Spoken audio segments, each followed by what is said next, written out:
الحمد لله رب العالمين الرحمن الرحيم مالك يوم الدين إياك نعبد وإياك نستعين اهدنا الصراط المستقيم صراط الذين أنعمت عليهم غير المغضوب عليهم ولا الضالين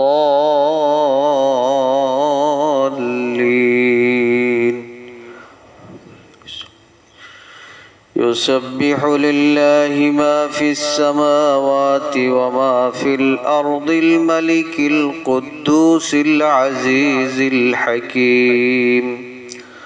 هو الذي بعث في الأميين رسولا منهم يتلو عليهم آياته ويزكيهم ويعلمهم الكتاب والحكمة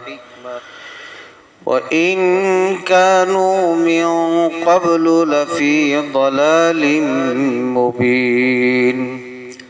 وآخرين منهم لما يلحقوا بهم وهو العزيز الحكيم ذلك فضل الله يؤتيه من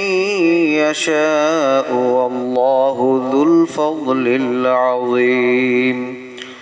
مثل الذين حملوا التوراة ثم لم يحملوها كمثل الحمار يحمل أسفارا بئس مثل القوم الذين كذبوا بآيات الله والله لا يهدي القوم الظالمين قل يا أيها الذين هادوا إن زعمتم أنكم أولياء لله من دون الناس فتمنوا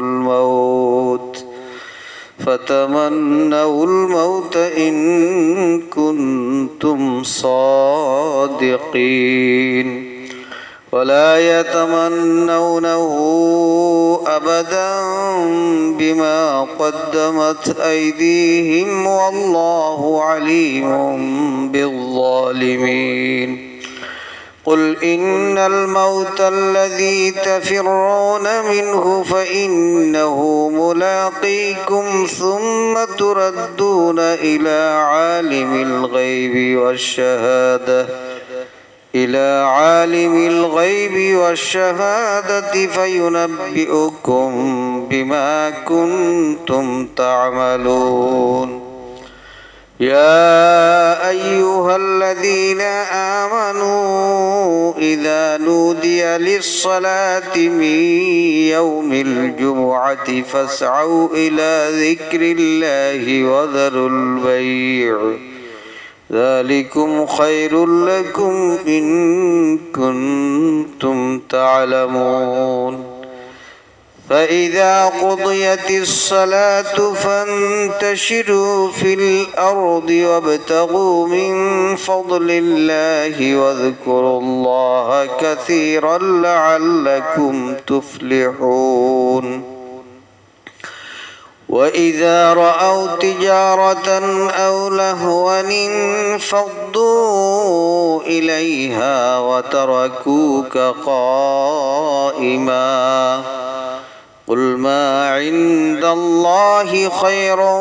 من اللهو ومن التجارة والله خير الرازقين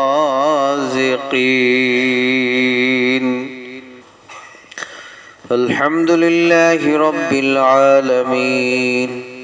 الرحمن الرحيم مالك يوم الدين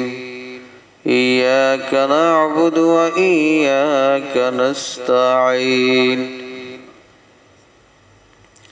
اهدنا الصراط المستقيم صراط الذين أنعمت عليهم غير المغضوب عليهم ولا الضالين الضالين قال نوح رب إنهم عصوني واتبعوا من لم يزده ماله وولده إلا خسارا ومكروا مكرا كبارا وقالوا لا تذرن آلهتكم ولا تذرن ودا ولا سواعا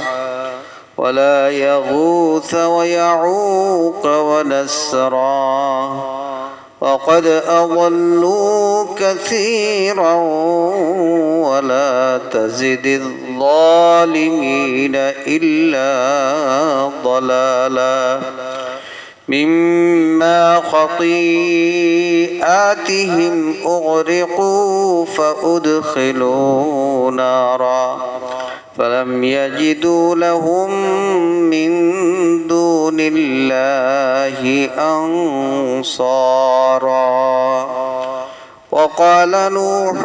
رب لا تذر على الأرض من الكافرين ديارا إنك إن تذرهم يضلوا عبادك ولا يلدوا إلا فاجرا كفارا رب اغفر لي ولوالدي ولمن دخل بيتي مؤمنا وللمؤمنين والمؤمنات ولا تزد الظالمين إلا تبارا